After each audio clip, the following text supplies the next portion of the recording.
Morning. Morning. You guys need to pick up a calculus book today. I tried to put that sign up when you need it.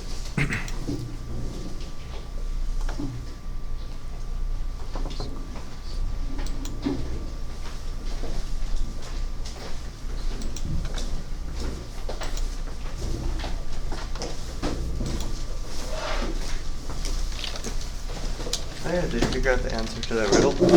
I didn't. I tried it one more time, but then I didn't have time to. Give me a little bit more time and then you'll have to tell me. Okay. I keep trying to approach it differently, but I always get 3, so.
I don't think there's any more.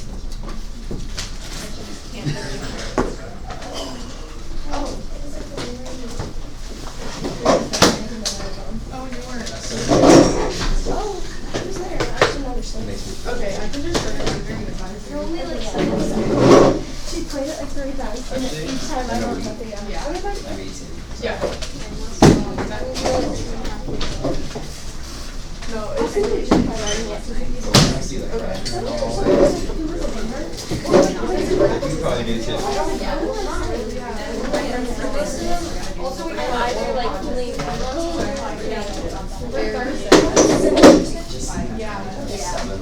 It's not that bad. If it's in front of the whole class though, I don't care. What are you telling me?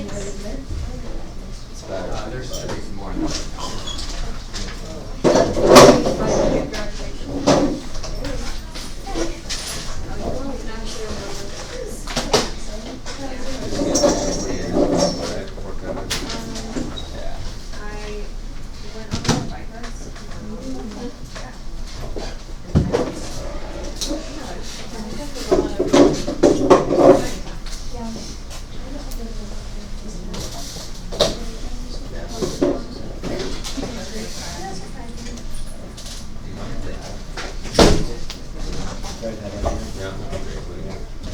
It doesn't work anymore.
Alright, first thing we need to get checked off our list today is we need to finish up the number 17 we started last time.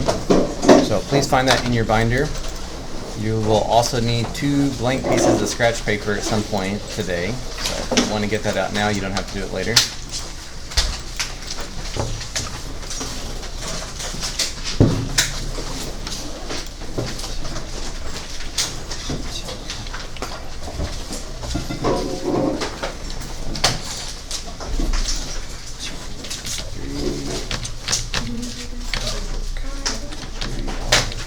Matthew.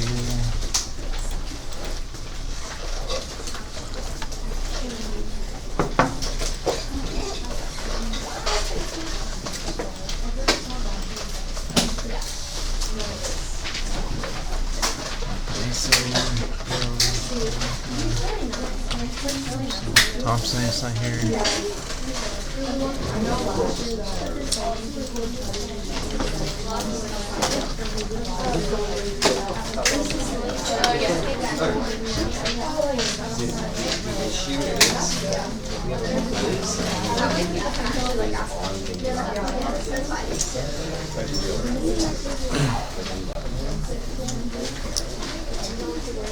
Okay, so the part of the notes we have filled out is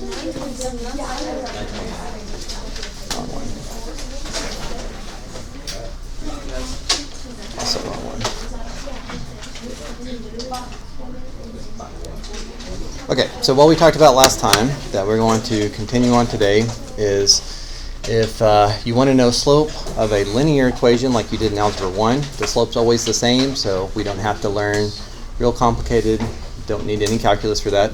But any graph that has some curvature to it, the slope could depend upon where you're looking. So we talked about this thing called the tangent line, which is a line that touches your function or circle or whatever you're talking about exactly once. So this visual kind of shows that.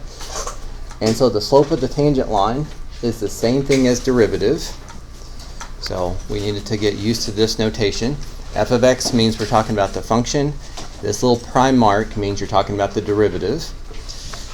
And I showed you where the definition of a derivative comes from. It's really just a slope formula, plugged in generic points, and then we plug in as h approaches 0 to get that second point as close to the first point as we can.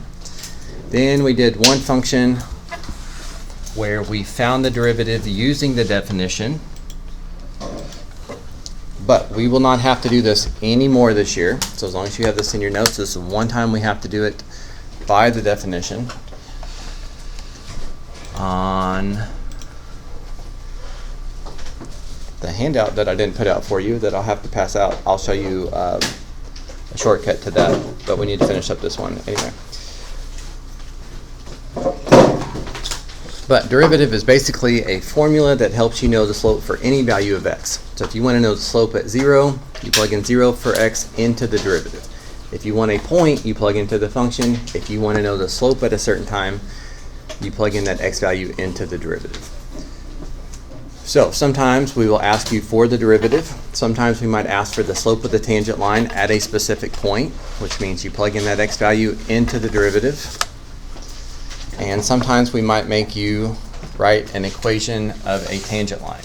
So you have to know the point and the slope, and really the only calculus part there is knowing that the slope comes from the derivative. Okay, we talked about what it looked like in the calculator. We talked about this is the standard definition of a derivative. There's also the alternate form. They test both of these. And we did a couple of examples. Since the AP test does not make you do it this way, the definition of a derivative is still important enough that they still want to test it, so it's usually tested this way.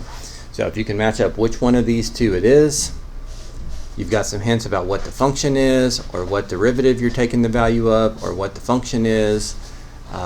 There's lots of clues in here, so we have to practice enough of that to get it down to a single choice, just process of elimination. So we did 2 of those together on the board, and then y'all did 2 of these on your own. And if I remember right, just for clarification, I think the answers were A and then B. Is that correct? Y'all have this out in front of you? You got A and B? Okay. So if you did not get A and B, you might need to follow up with me, and let me get you some help there. So before I give you a few minutes and ask you to practice this skill on Khan Academy, just this one skill, we're not going to take a long time to do that. In addition, in this unit, in addition to just taking derivatives, you need to start knowing what a derivative is and how we're going to apply it sometimes. So when we look at this graph here, kind of pushing you in the right direction, what do you think the slope is at x equals 4? At the instant x equals 4, what do you think the slope is?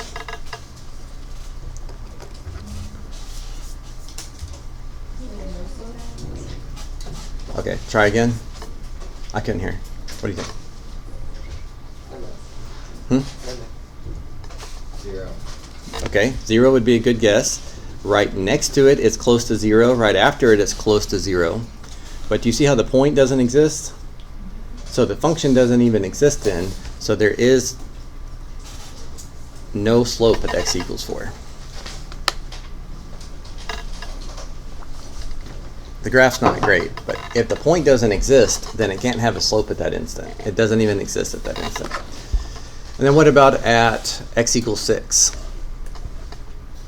What would you say the slope is at x equals 6? Right, so right here, it's doing one thing, and right here, it's doing another thing. And it can't just instantly change from this slope to this slope. So we would say that he does not have a slope at x equals 6 either. So what both of these have in common that makes them both not have a slope, which also means they don't have a derivative. Remember, slope is 99% the same thing as derivative. It was not continuous.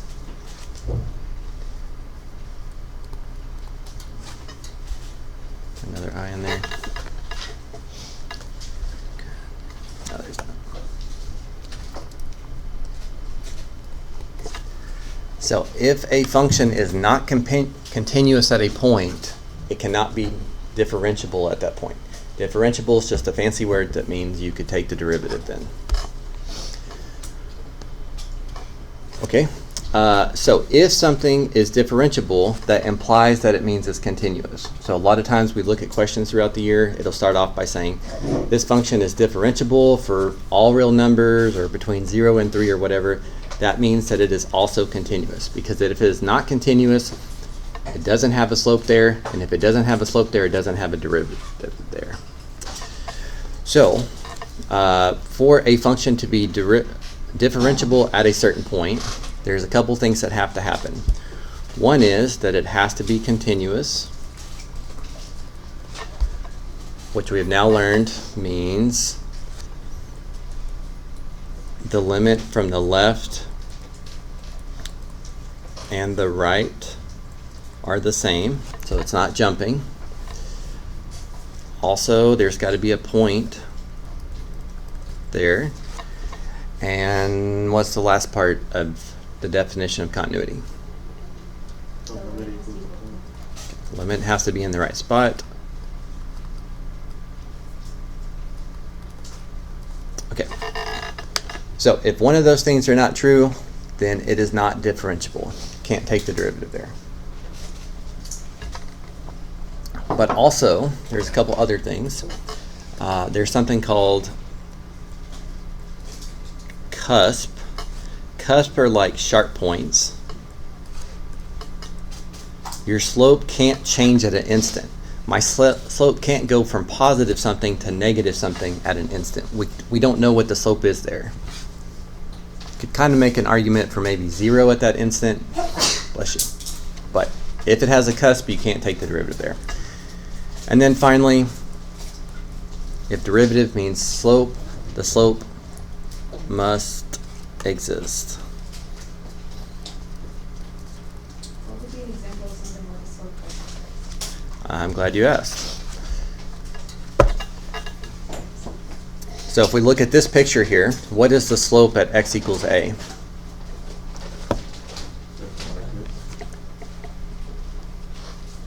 What I hear? It's undefined. Remember, vertical lines have an undefined slope. Horizontal lines have a slope of 0. Well, if you're saying your slope is undefined, you're saying it doesn't exist. So if the slope doesn't exist, if it's vertical for a moment, then the derivative does not exist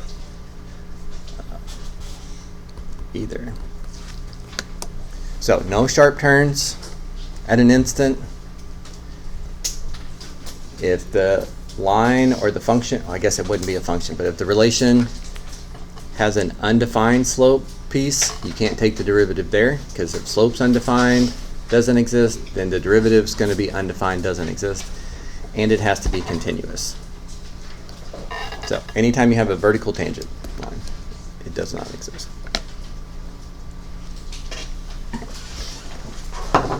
Okay, so next up, let's take, we're not going to take a long time here, but on one piece of your scratch paper, I assigned one Khan Academy, just trying to match up those definition of a derivatives. And what I'm going to do is walk around the room, and when it looks like most people are finished up, we will move on as a group. But if that's not enough time for you, then you'll need to try it again for homework. Yeah.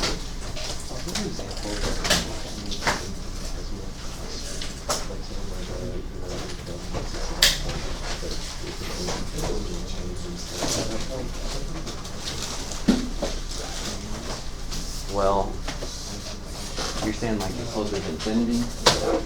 No, like a cusp where there's like one slope on one side, another at the other side. You can't change it in an instant. I know, but like I said, what's the smallest cusp where it takes? Like The derivative from the, technically the derivative from the left has to equal the derivative from the right. I know, but if you like if it doesn't, like if you took a run as the cusp is getting smaller and like one slope approaching the other, would there be a point at which it does actually have a derivative, or would it continue, or would you reach a function that like has an infinite cusp where you can't take the derivative, but the cusp is infinitely smaller? that small, I wouldn't call it a cusp. If it's only a cusp at an instant, then that's not really a cusp. Yeah. So, I just wasn't sure if there was a function of the two sounds. I mean, no, not that I can think of.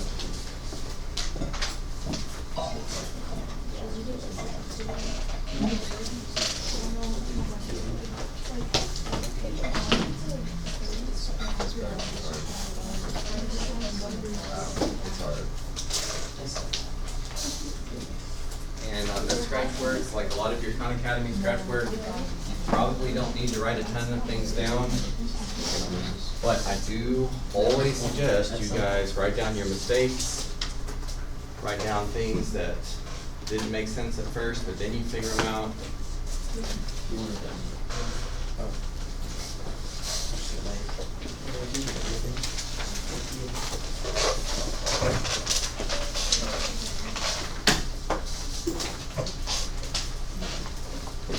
Sorry, I forgot to have this handout out on the front table while I'm bringing it to you.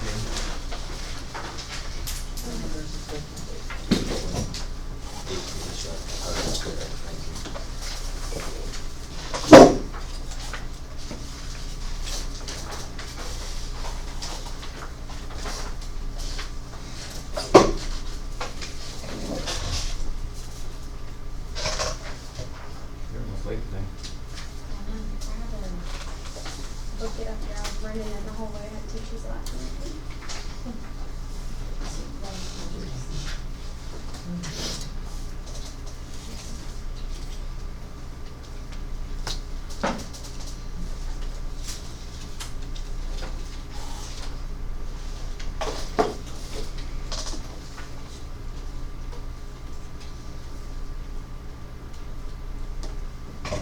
So if you compare this to,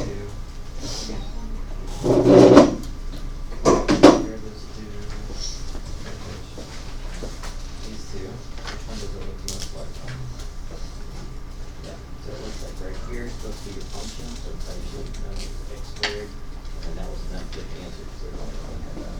So.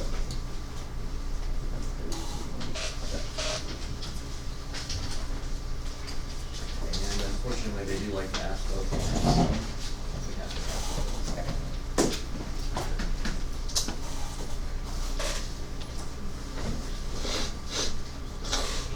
And here in a bit, we are going to start to practice for the first time out of the book. And just in case I forget, you guys are welcome to check out the textbook this year. I say we only use the textbook probably about 10 times the whole year. So I kind of understand if you don't want to check out the textbook. Google Classroom, I did post the ebook version. So if you tried that and you're happy with that, then that's great. And if you guys want to check out a hard copy of the book today, that is fine. And if you decide 2 months from now you want to check out a hard copy, that's fine too. If you want one, you just remind me when we get to that point later.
I can see a few people are already finished, but just hang tight and give everybody a little bit of time to work through it.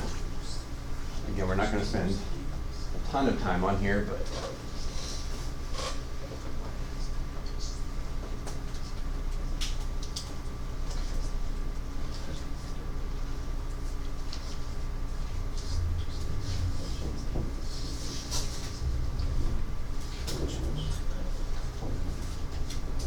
let's do it early.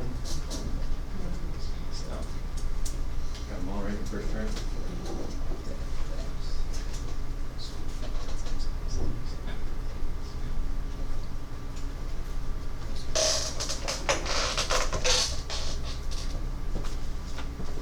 best thing that you can do when you miss one, click the get help so that you can see what they did versus what you did.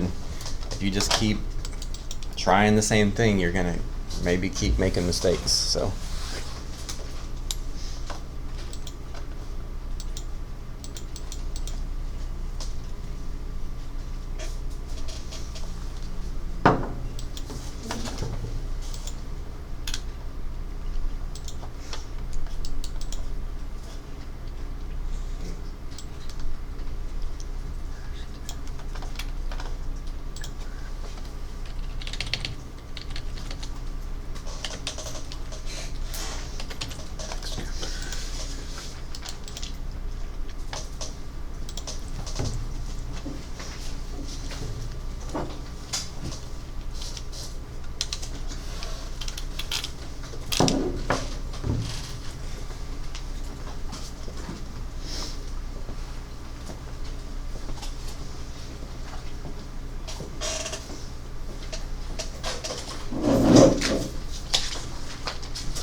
Let's do 4 more minutes and then we'll move on. Again, if that's not enough time, you can still do it for homework up until the start of next class, I think. It shows you where the due date is somewhere in there.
let's move on here. So again, if you didn't get 100 on that, please try it again later. Feel free to try it as many times as you want until the start of next class when it's due. Will be when I put your grade in. So today during advisory would be good for that. Okay, so unfortunately that is, well, I don't know if it's fortunate or unfortunate, but that will be in your AP exam, but probably just one question, and that one skill doesn't really translate into other stuff. So that's one of the things that students find hard on the AP exam, because we're talking about it now. We may review it before your AP exam, but we don't get to just use it and use it and use it. So, yeah. Ask for that sheet. Oh, did I forget anybody else? Oh, no, that's this table. I got y'all. Okay, so moving on from the definition, which is important for big picture understanding, what we actually use are these basic. What we actually use are these basic trait identity rules. So I had mentioned that first semester we spend a couple weeks on limits, and then the rest of the semester is on derivatives. So this is where we really get into it. We've talked a little bit about what it is and where it comes from, but not how to find a derivative yet. But some things to keep in mind for the whole semester. There's only a handful of ways that you have to be able to do a derivative. Sometimes a derivative can't be solved by hand, and you need to use a calculator. So I will show you that in a bit. There's a handful of derivatives you just have to memorize, and I'm about to show you most of them right here on this handout. There's a process called power rule, which takes about 30 seconds to learn, and then there's something called product rule and quotient rule.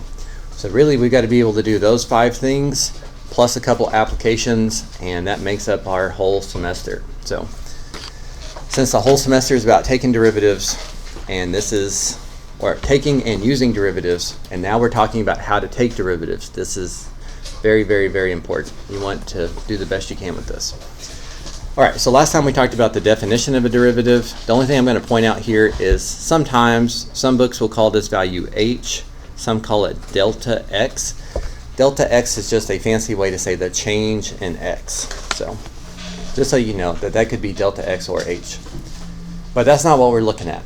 We're looking at the shortcuts, because we don't have to do derivatives by the definition other than matching like you just did on the Khan Academy. But in order to take the shortcuts, we have to know the shortcuts. So over here, so the first rule is the constant rule. And instead of just telling you what the rule says, let's talk about what this is asking you to do. This notation says take the derivative with respect to x, which just means x is our variable we're using, of 6. Well, what does y equals 6 look like?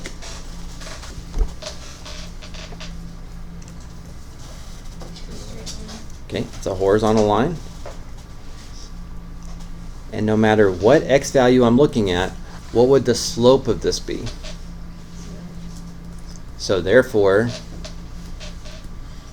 the derivative is 0. So what the constant rule says is that the derivative of a constant is always 0. So again, you can think about a constant being graphed. He has no slope, so he has no derivative. Well, the derivative 0. I guess he has one, but so this is about a 1-second question. The derivative with respect to x of -2. Well, this would just be a horizontal line. The derivative of the constant is always 0. No more, no less. Okay, and then of all of the ways we have to take derivatives, our favorite is going to be something called the power rule.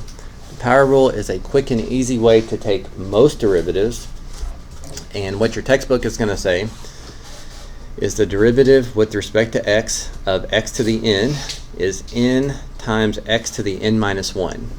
So that's kind of a long-winded mathematical way to say you're going to take the power, whatever the power is, you're going to bring it down out front. So take the 2, bring it down out front. And then your new exponent becomes what n was, take away 1. So whatever the exponent was, subtract 1. So 2x. Bring the power down, lower the power by 1. That's all you have to do for the power rule. So the derivative of 8 to the 8th, x to the 8th power would be what?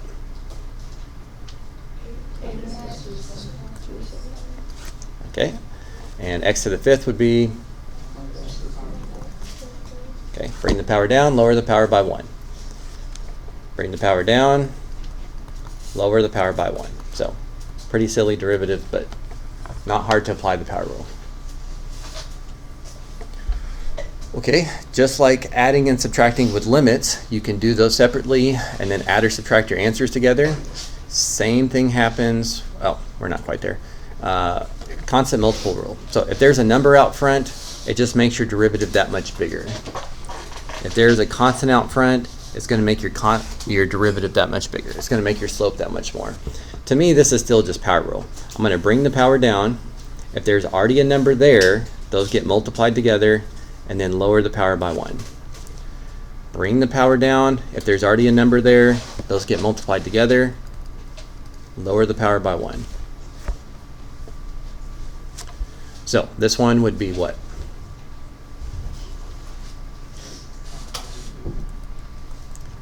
Five half x to the what? To the 4th. Good. And somebody else, what about this one?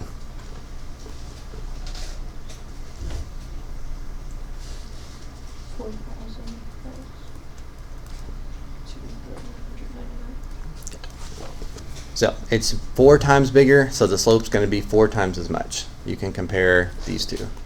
Putting that 4 out front, 4 times bigger slope, 4 times bigger derivative. So to me, that's really still power rule. Okay, so what I started to say there is just like limits. With limits, when we did add and subtract, multiply and divide, you could do those separately, and then you came back and added, subtracted, multiplied, or divide. Unfortunately, with derivatives, this only works for add and subtract. Multiply and divide are 2 other things. The multiply is called product rule, and the divide is called quotient rule. And so we'll have to take a day just for those. But those are 2 of the 5 ways I said you had to do it individually. Okay, so, but if you got more than one term, you just do the power rule more than once. Bring the power down, lower the power by 1. Bring the power down, lower the power by 1. If the terms were being added, they're still being added. If you can do the power rule once, you can certainly do it with multiple terms. Apply the power rule here. Now what about this one? What do y'all think the derivative of 7x would be? One more time? Okay, just like 7. You can think of it as like this if you want. Think of it as mx plus b. The slope is 7, so the derivative is 7. Or you can do the power rule. It's just that when you bring the power down, multiplying by 1 doesn't change anything, and then when you lower the power by 1, anything to the 0 power is 1. So, okay, and before I write the answer out, I'd like you to try this one. So 4 terms, see if you can do all 4 terms correctly.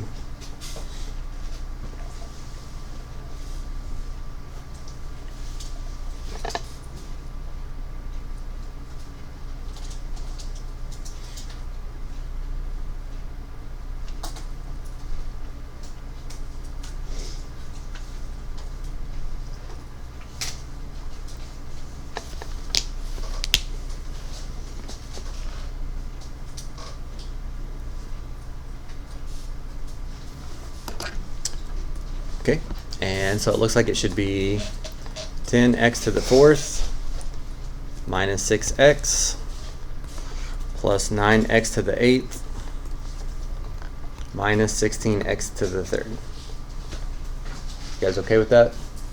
Okay. You don't have to go back to this, but I do want to show just real quick, because I need you to, or I want you to at least appreciate the power rule. This that we did last time, we did this derivative one time using the definition, and we did all of this work to come up with the derivative was 2x minus 4. But now that we know the power rule, what's the derivative of x squared? 2x. Okay, what's the derivative of minus 4x? Okay, what's the derivative of 3? 0. Derivative of the constant 0. So you end up with 2x minus 4.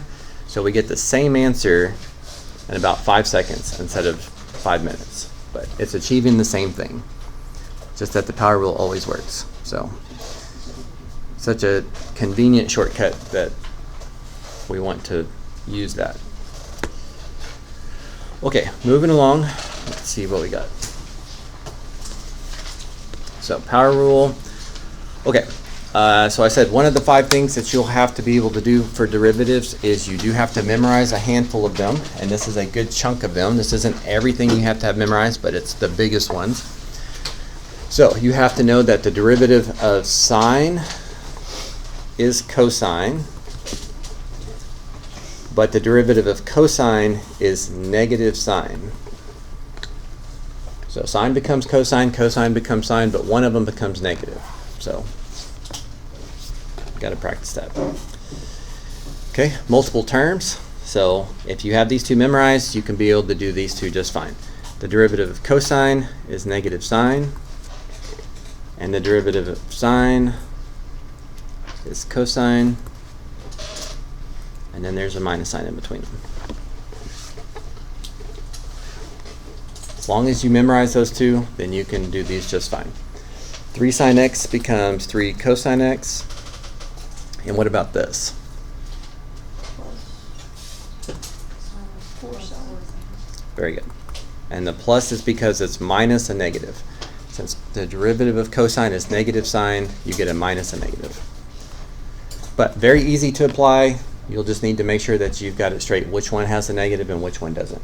Now I'll also warn you, not that this applies right now, but in January when we start doing integration, integration is the opposite of derivatives, so we'll be doing undoing this. So it'll be like this becomes this and this becomes that. So that negative rule will flip on you in January. So make sure you know it well this direction.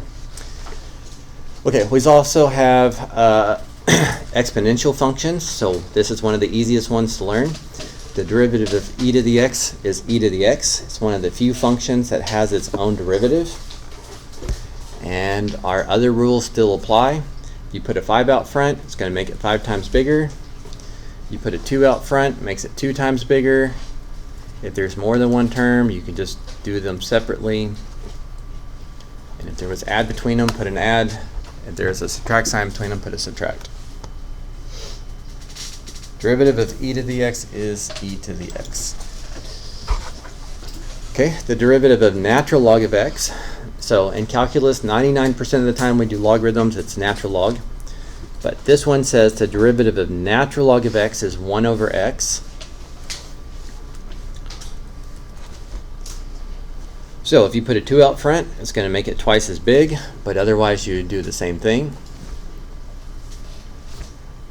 And you try this one, because it pulls in a couple of these that we've talked about.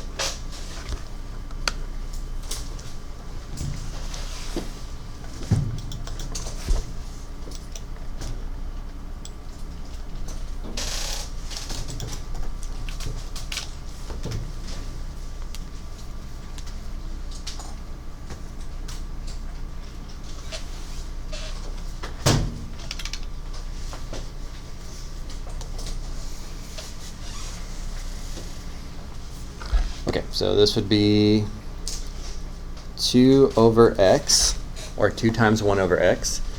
You should have had a minus 4 e to the x, and you should have had a minus 8 sine x.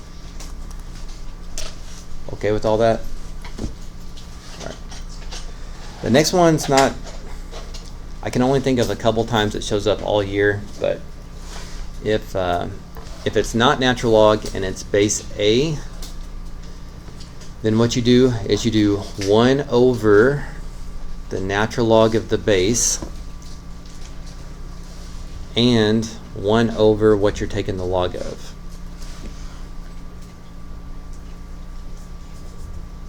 This isn't real important today, so I'm not going to dive too deep into it, but if you remember the change of base formula,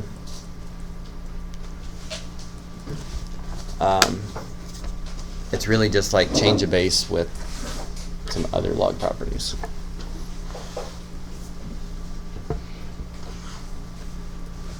Okay, so over here, if I apply this rule and do 1 over the natural log of the base and also put what I'm taking the log of in the denominator, it's going to look like that.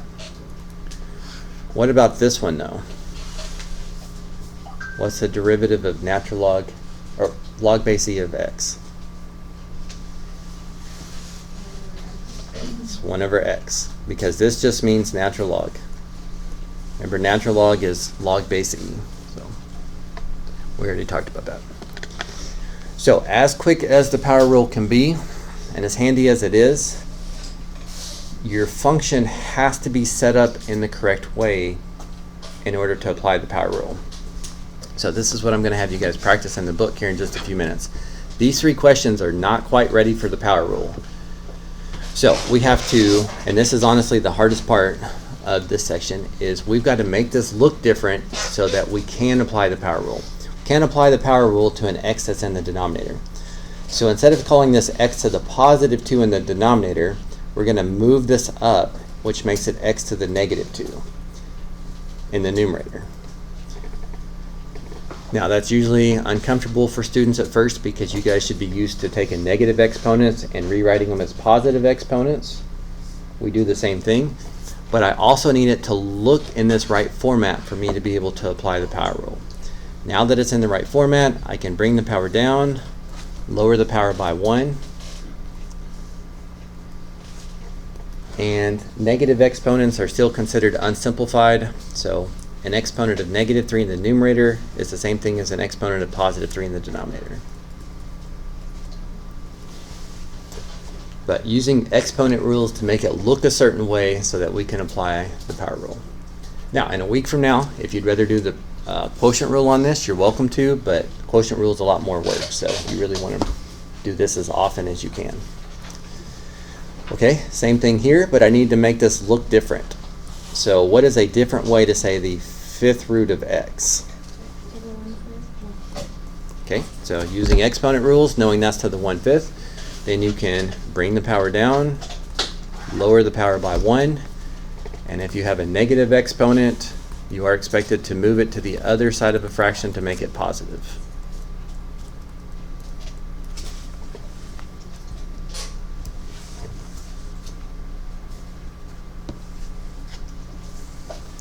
You need it some number times x to some power. If it's not written that way, you can't apply power rule. Okay, if we do that with this last one here, remember square root is like to the 1/2.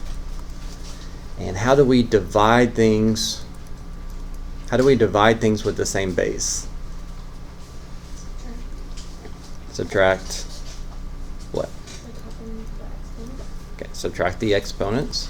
So again, you have to know your exponent rules to be able to rewrite these. This is where it kind of compounds with previous knowledge.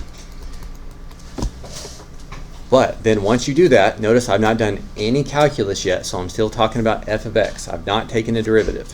As soon as I get it to look a certain way though, I'll bring the power down, lower the power by 1, and if it's got a negative exponent, I will move it to the other side of the fraction so it has a positive exponent.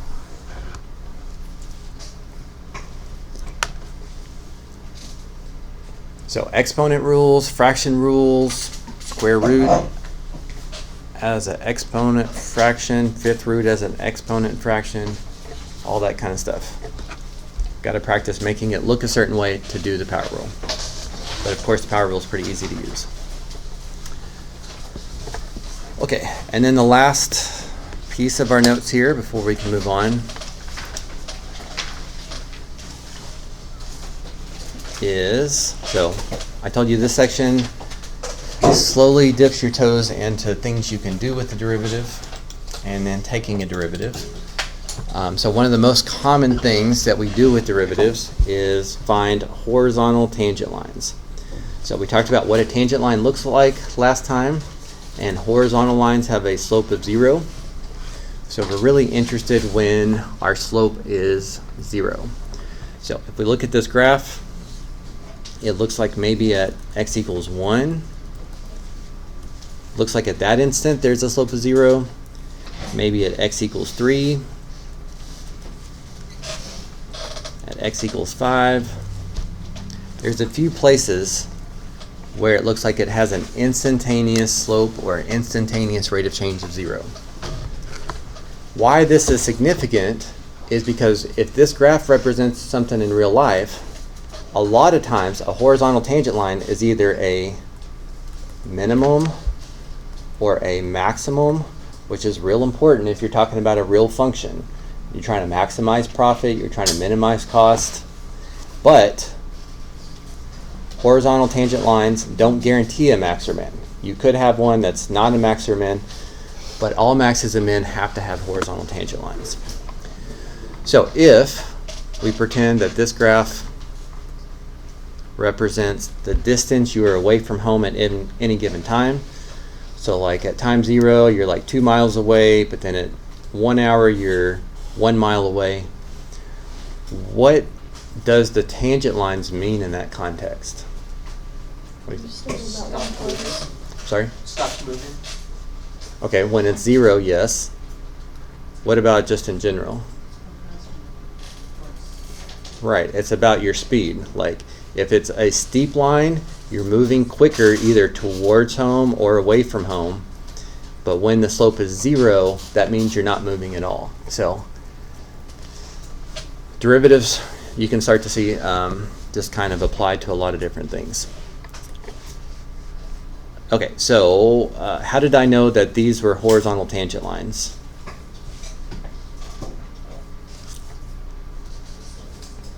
Okay, and instead of saying slope, let's say the derivative was 0. You will get questions on test and your AP test that says find horizontal tangent lines. You have to know horizontal lines have a slope of 0. Slope is the same thing as derivative. So they're asking you to find the slope, figure out when the derivative is 0. So let's practice that a couple times here. Let's do this one first. If I want to know when or if this guy has horizontal tangent lines, is there ever a time where the graph levels off even just for an instant? I need to figure out if the derivative equals 0. So I found the derivative using the power rule. I'm setting the derivative equal to 0 because that's what the question's asking me to do. That's what it means for a horizontal tangent line. Question. And then if I start to solve this algebraically, I could subtract the 1, divide the 3, take the square root of both sides, and what happens when we try to take the square root of a negative? Okay, you get imaginary, and imaginary is not going to show up on the graph. So that, I don't know what that graph looks like, but I know that that graph never has even a moment where the slope is 0. It's always positive or negative slope. Actually, I guess it's always positive, but okay, well, let's do this to this one. So if I want to find horizontal tangent lines, I have to be able to set the derivative equal to 0, which implies we can do the power rule, that we've got certain ones memorized, that we know horizontal tangent lines occur when the derivative is 0, and then the rest is algebra. Not that the algebra is always going to be easy, but that's the calculus part. That's the part that you have to learn that's new. You could subtract the 1, divide the 4. I'm going to switch these two. How do you normally solve an exponential equation like this? Very good. So you could try to take the natural log of both sides, and this becomes x. This becomes the natural log of -1/4. So should that be our answer?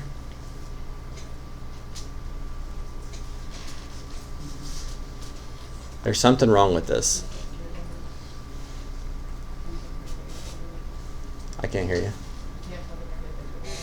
Right, you can't take the log of a negative number. That's not possible either. So it's not that we're doing anything wrong, it's just that that graph never has a horizontal tangent line. Not even for one instant is the slope 0.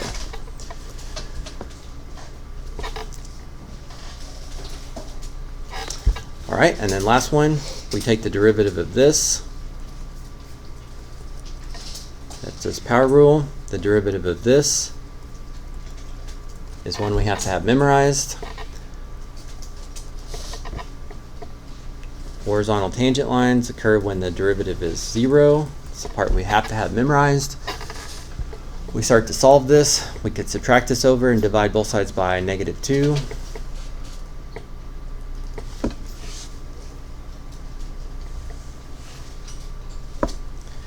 And then our algebra is done. We can't do any more algebra here. There's no algebra tricks to finish solving this for us. We're going to have to use unit circle.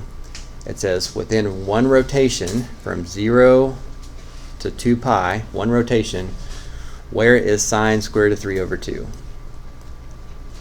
So that would be at pi over 3, but also at 2 pi over 3.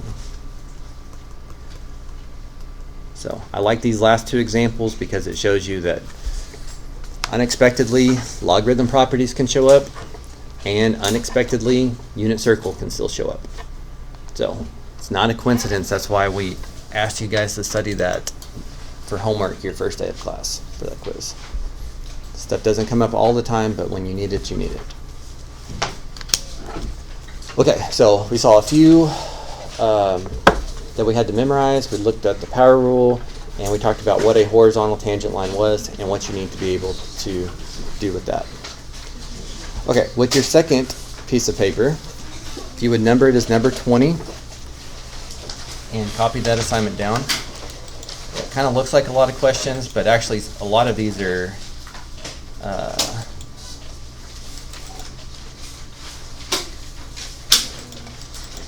just using the power rule, so a lot of these questions are very quick. But if you would copy the assignment down to the top of your page. If you did not pick up a book on your way in this morning, you need to go grab one. Make sure you grab a calculus book though, and not a pre-cal book. Or I guess you can pull up the ebook on your Chromebook if you'd rather.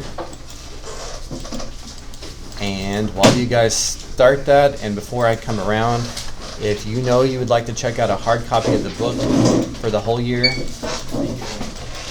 I can do that for you. So if that applies to you, if one or two people want to come up at a time, I will check those out.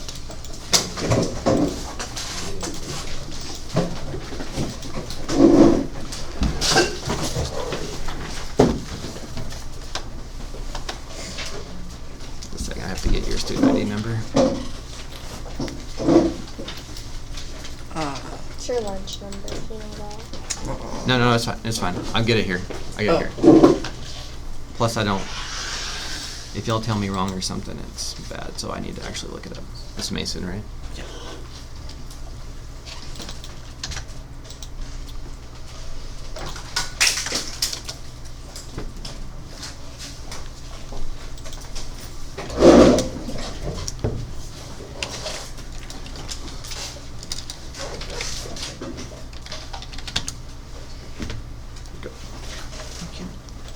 Sorry.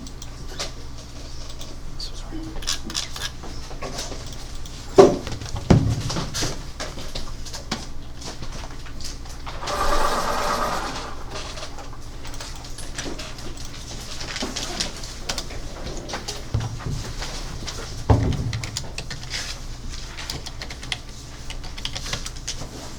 Thank you.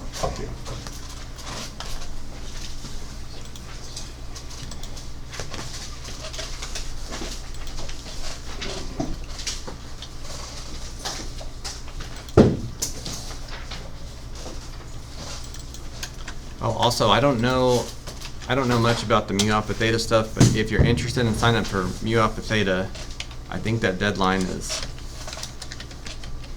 approaching quickly. Go. Thanks. And if you wait till last minute and I have to look up your grades, I may not be able to do it the last second, so let me know soon if you're interested in that. Anybody else know you want to check out a book?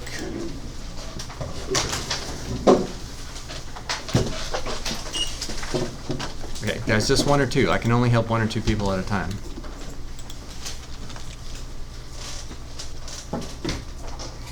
Plus the internet's slow.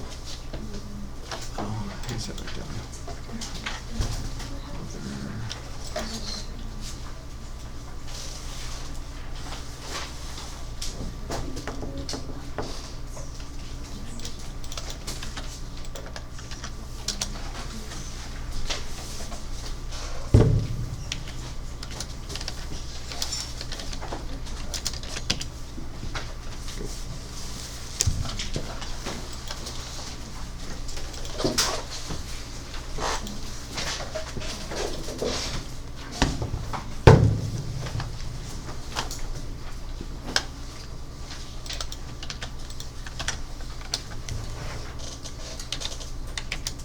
Okay, next.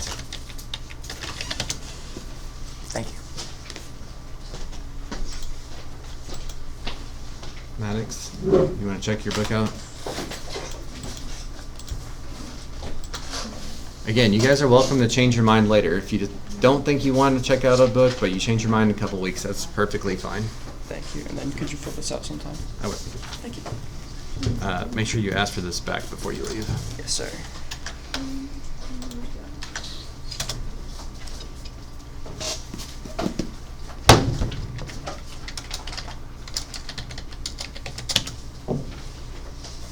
Thank you.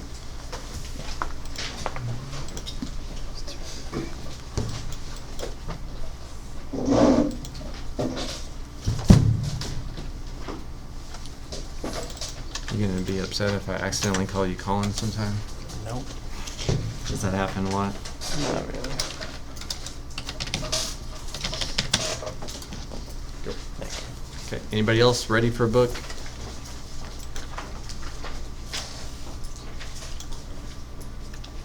Okay. Give me just about 2 more minutes and then I'll come around and help out.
Supposed to be working on.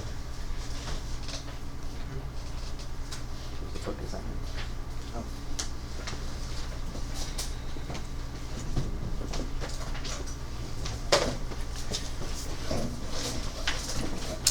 And one of the most important parts of you guys getting this practice is making sure that it's correct. So please be checking your answers in the back of the book. All the odd answers are in the back of the book. If you've never had to use a textbook in that way before, just let me know. Can't check even answers that way, but I have a slight way around that I'll show you later. So every few questions, at least check your answers. Or have one person at your table check those answers.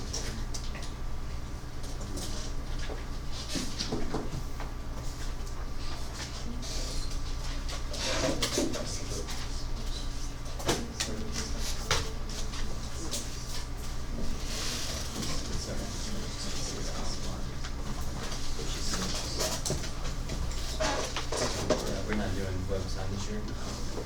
I put the ebook in Google Classroom as a download, so if that works and you like it, it's great. But it's a pretty big file, so I don't know, some people may have issues. But, there's plenty of books.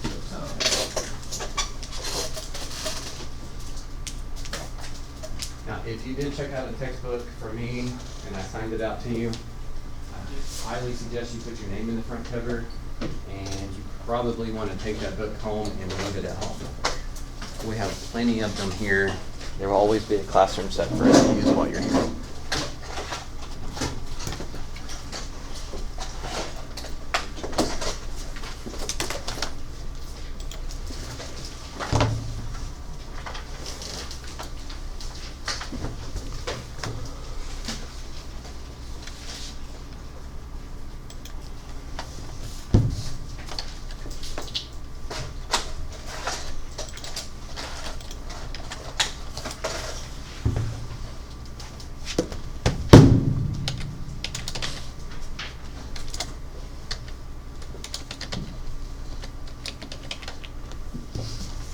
Go. Thank you.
Well, this 5 is being cubed too. So 5 times 5 times 5 would be, right, and then I would probably just, now the 6 doesn't need to move at all, because the 6 has a positive x on it. We don't need to move it, it doesn't even move it. But then also in your denominator, you should have a 1.5. You only need to move the x up. The 6 over 125 is just a number, so that's just gonna be part of the answer. What about when it's just in the middle? Well, what's the derivative of constant? So that part doesn't matter. Okay. Well, it's not that it doesn't matter. It doesn't impact the score. Okay.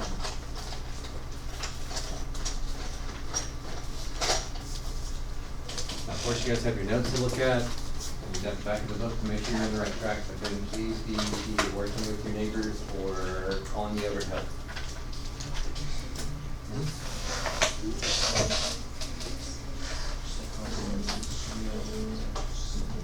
Don't need to do it that way.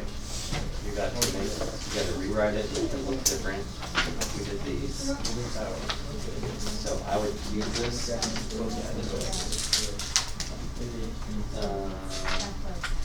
What's 5 cubed?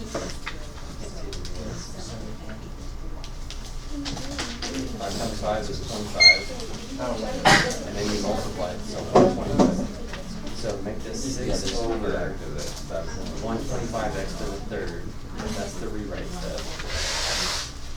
Or no, I'm sorry, that's not the rewrite step. But you gotta write that first. Yeah, for what, 33? What you're trying to do by taking the derivative at the top and then doing the derivative at the bottom, derivatives don't work that way. You gotta learn quotient rule in like a week. Like, where do you find The rewrite is move x up to the numerator. So make it x to the negative I thought first. you said that. The 125 has an x front of positive 1, so say that. Okay, that's the rewrite step. Now it's easy to do the power rule because it's set up in the right way. Bring the power down and lower the power by 1. And then they want you to simplify. So that negative exponent needs to move back to be a positive.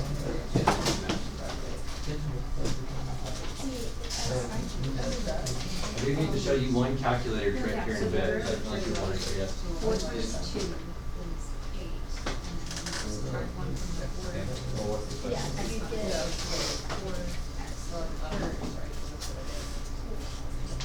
Okay, so if you cube this, 5 times 5 times 5 is 125, and x cubed would be x cubed. So you can't take the derivative just as is, not the power derivative. The So I want you to rewrite it, so x to the positive 3 in the denominator, So the 3 just be 0. becomes like x to the negative 3 in the numerator. Yeah. So, and then, I thought you said the whole thing was equal to the y equation. So it would be negative 1. Okay, so that's the rewrite step, and then we're in the calculus step. Now it's set up in the way to do the power rule, the derivative. Finding the derivative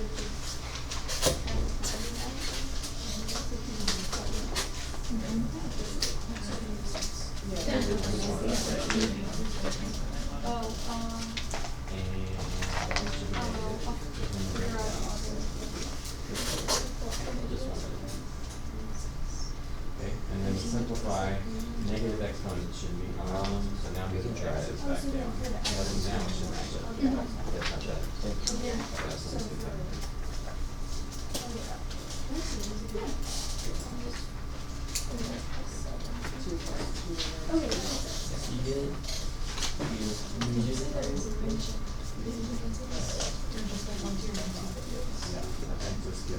But there's not very many even ones, so I might save that for the end.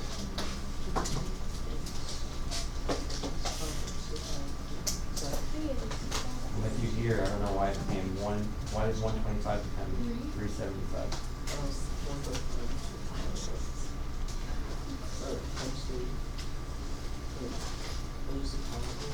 You can't just use the power rule in the denominator. You have to rewrite it.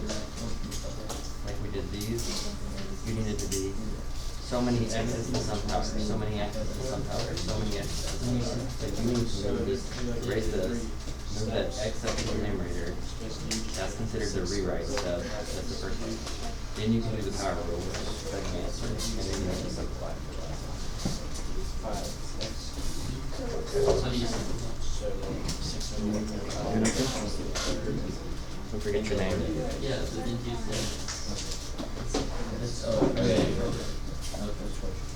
And then, like you asked the writers,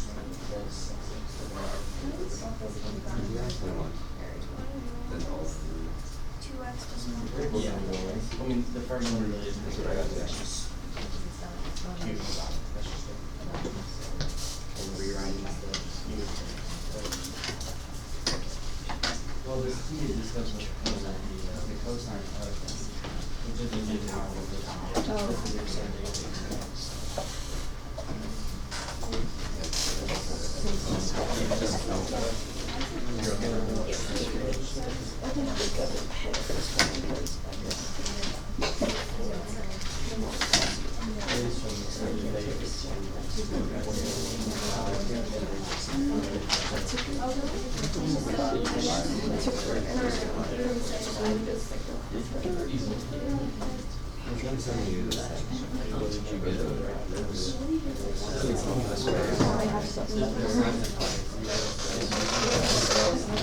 I'll tell you how to check it.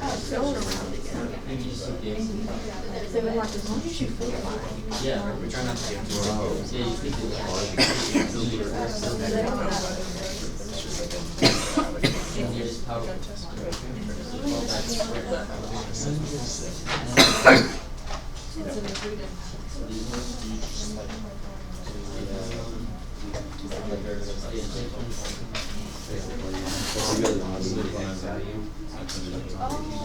Oh, yeah.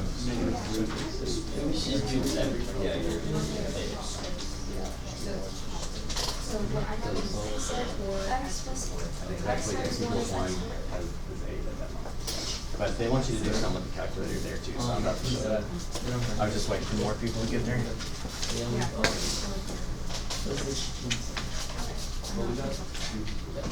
Alright, I think when you guys get to 33, it says something about a calculator, and I need to show you that so you know about its existence. But we'll wait for Frankie to come back from the bathroom first.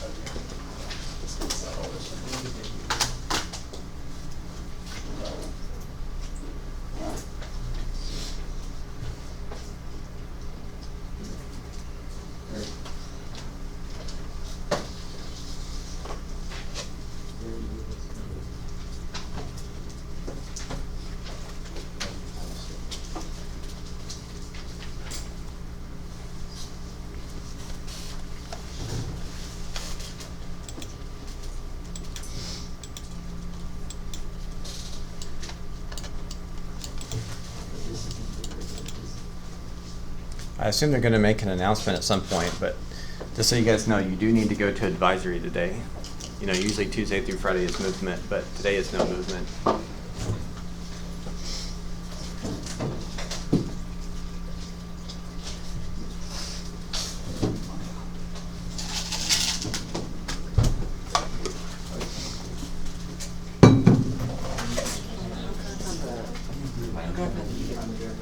I'll tell you right here. Just don't worry about it right now.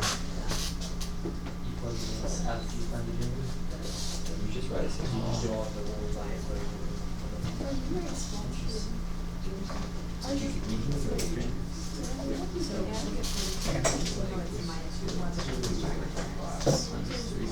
Yours is just as small though. Yeah, because I already answered. I don't know. On the ball, right? I think that's just the way you write. Is that?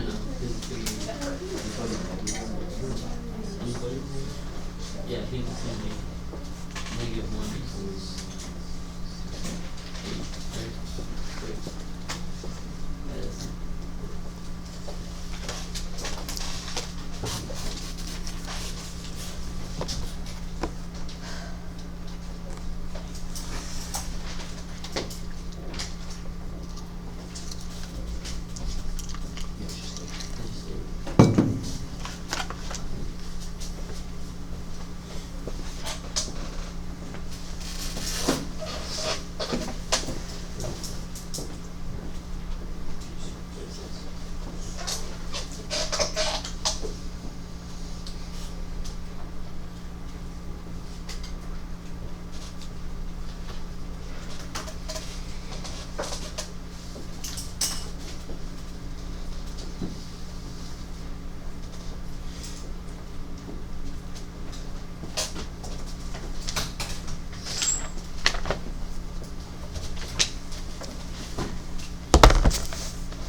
Okay, for just a second here, let's look at 33 and 36.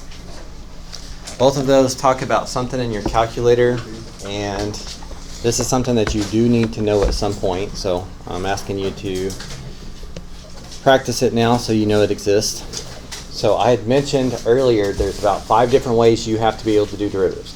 You have to memorize some, which you already saw most of them already today. There's the power rule. There's a product and quotient rule that'll come in about a week. And then the other one was sometimes you have to use your calculator. So in question 33, I know a lot of you already did this one by hand. You took the derivative, got 8x to the third. You plugged in the point, so you plug in 1 for x, and you get that the slope is 8. You need to know that the calculator can do that part for you. Because on the AP exam, and I guess a couple times in our exams, if it's a calculator question, sometimes it's not one that you can do by hand. So even though we can do 33 by hand, let's talk about how to do it in the calculator. So in your calculator, if you hit alpha window, it should pull up this extra menu. Now if you have your own calculator, if you have like a TI-83 or 83 Plus, that's too old and it's not going to have this menu. You'll need to borrow one of my calculators while you're in here. And even if you have a TI-84, if you bought it a long time ago and you never updated it, it's not going to have this menu. I can update it for you at some point. But the two that your AP test expects you to know and use is this number 3 and number 4. Number 4 is in second semester. This number 3 is for derivatives. So if you select that, you can say, I'm taking the derivative with respect to x. X is my independent variable here. And then you can type in the function. But your calculator is not programmed to be able to do derivatives for you. What your calculator can do is it can find derivatives at a specific point. So if we only care about when it's at x equals 1, you can plug in 1 there. And it's got a little bit of a rounding error, but it's trying to say 8. So again, this is important that you guys are aware of this and practice it once in a while, because a couple times on our test, but also on the AP exam, sometimes they're going to give you things to take the derivative of that you cannot do by hand. Or if you could do it by hand, it might take you 10 minutes, and they're expecting you to take 10 seconds because you can use a calculator. So look at one more, the 36, alpha window, option 3. I'm going to say x, even though they're t's. I'll just change all the t's to x's. And I do this. Again, I know we can do this one by hand, but it's actually asking us to just try it with the calculator. So when I hit enter here, it's going to take the derivative of that function that I typed in at x equals pi. It can only do it at a specific x value. It can't just flat out tell you what the derivative is. Now I can hit enter here and it can give me an answer. That answer is not right though. So what could possibly be? Very good, it's in degrees. And calculus, we do everything in radians. Your calculator needs to be in radians and stay there. In pre-cal, you guys switch back and forth a lot. The answer is supposed to be 0. And again, there's nothing obviously wrong about this unless you worked it out by hand. Your calculator has to be in radian mode. So if you're doing any trig stuff, sine, cosine, tangent, and your calculator is in degrees, that answer is not going to be correct. And you're going to be confused why your answers are not there. Okay, so everybody knows where to find that in your calculator. Now, even though you don't have to, like it doesn't say, never mind. I guess question 54, the last part does say check it with the calculator. So that's what it's asking you to do. So sometimes use that to check it, because if you don't practice using it, then you may not know that that's an option when that comes around. Anytime you have a calculator and you need a derivative at a certain point, let your calculator do it. You don't have to do it by hand.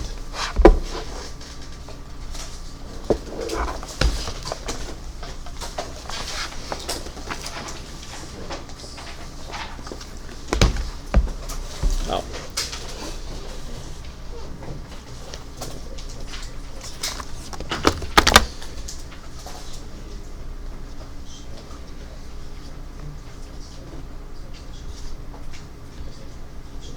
Okay, and then the last thing I want to say here, and then I'll get out of your way until we're almost out of time here. So there may be a few questions you guys don't get to that I need you to do for homework. Again, you can see these questions are not long questions, but you do need to try the rest of them. Also, I do want you to check your answers. So the back of the book has the odd answers. So one suggestion for you to check the even answers is our class website.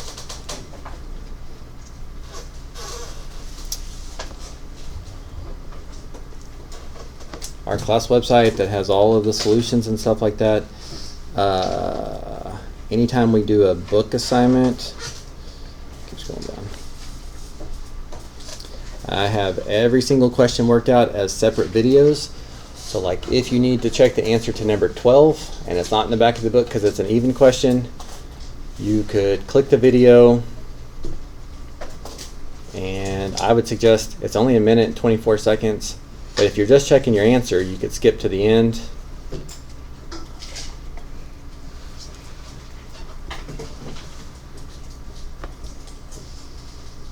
Of a constant is 0. For g of x, add those two together. It's so slow. But if your answer matches, then that's a good way to check the even answers. And of course, if you didn't get the answer, you could go back from the beginning and you could watch it and get the help that you need. So make sure you're utilizing those to get the help and to check the even answers. So you'll still have about 10 minutes, so try to get as much done as you can. And I'll still be coming around to help out. But 2 things you need to have done before you come to class on Thursday.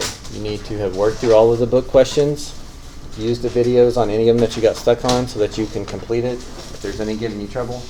And if you didn't make 100 on that Khan Academy quiz, you need to add that to your to-do list.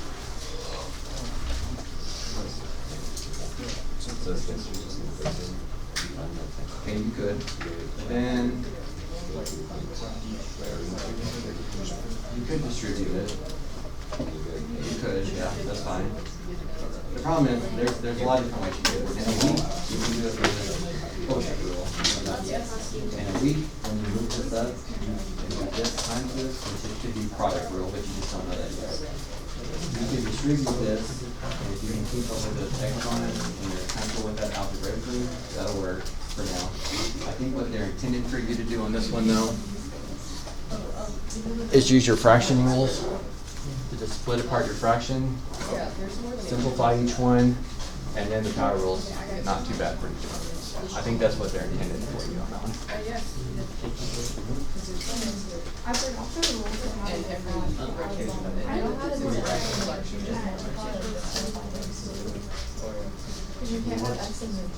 Okay, well what's 5x cubed? X cubed. 125 and an x cubed. Okay, so write that down. That's equal to. Wait, okay. You can't do power rule yet because your variables on the denominator. Okay, that's what they're considered the rewrite. Now that it's got some number times x to some power, you can do the power rule. Bring the power down, lower the power by 1. And they'll say it's equal to the same thing anymore. That's the function. Now separately, you're going to derivative.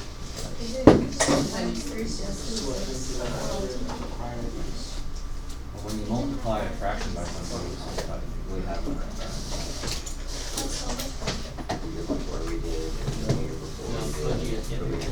Lowers power by 1. 42. You owe someone $3 and then you spend $1, you may owe $4. Take away. Here, right? That's right, minus the 1. You're right. Okay, so there's your derivative. And then what is the negative exponent is going to go back. So we move this to make it easy. Really, we want it.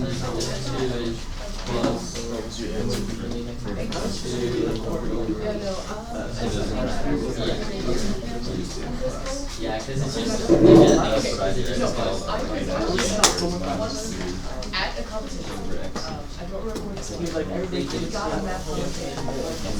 And I thought I got it wrong, and then there's no possible way I could have gotten it. But I didn't get it wrong. I just didn't buzz. I was so unsure of my answer. But I just didn't remember. And we got the same answer. Well, how did you know what you wrote down?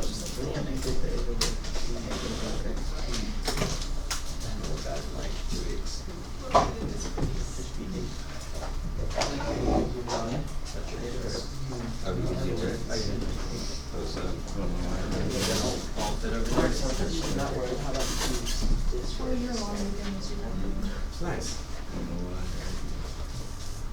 How was yours? It's good. Back to the book. You don't seem like the type to go fishing. Really? No, I love fishing.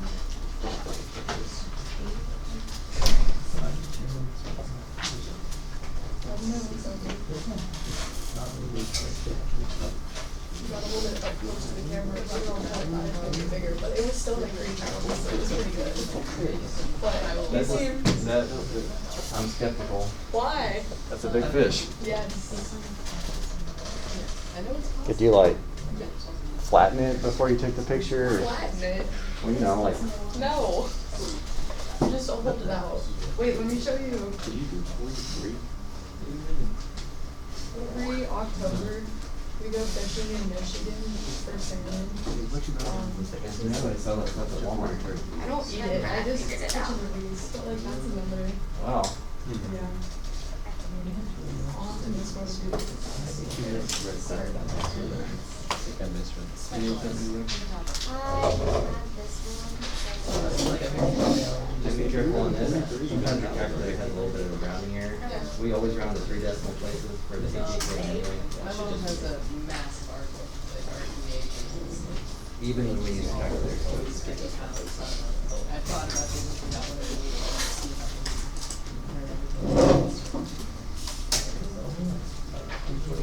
I have my email in It should be hard.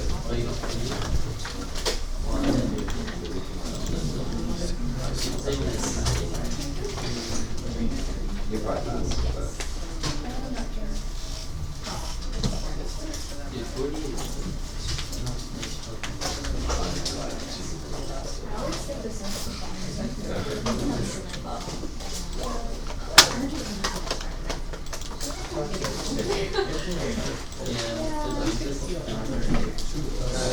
Turn this in. You don't need to turn it in yet, but I will be asking for it soon. Okay. Just put it away in your binder so you can get it when you need it. Did you already finish the whole thing? Yeah, through 63.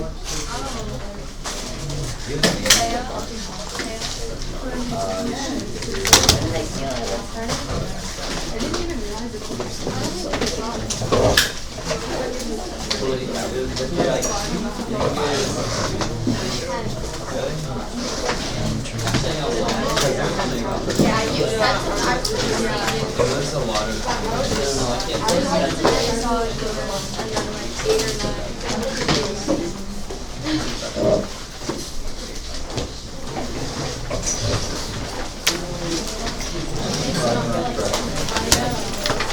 Should I just leave my textbook at home? I would, because we have textbooks enough for class.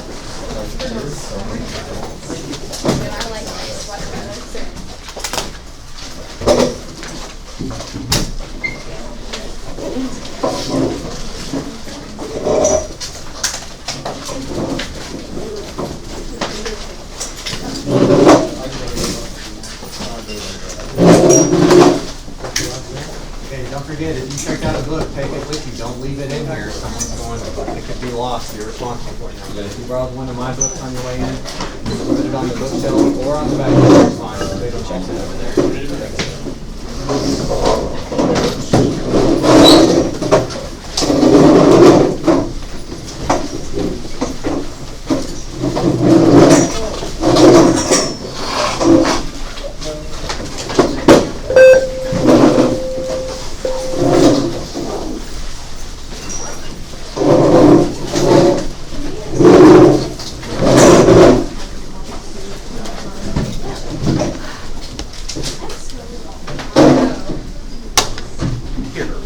you a hint so that you might be able to solve the thing. Sure, I'll take a hint. Remember that it's on a circle. On a circle. Yeah, it's a circle rolling around another circle. That's one of the things you gotta remember about it. Does one of the circles stay still? Yeah, Okay. because it's one rolling around another. I don't know if that helps.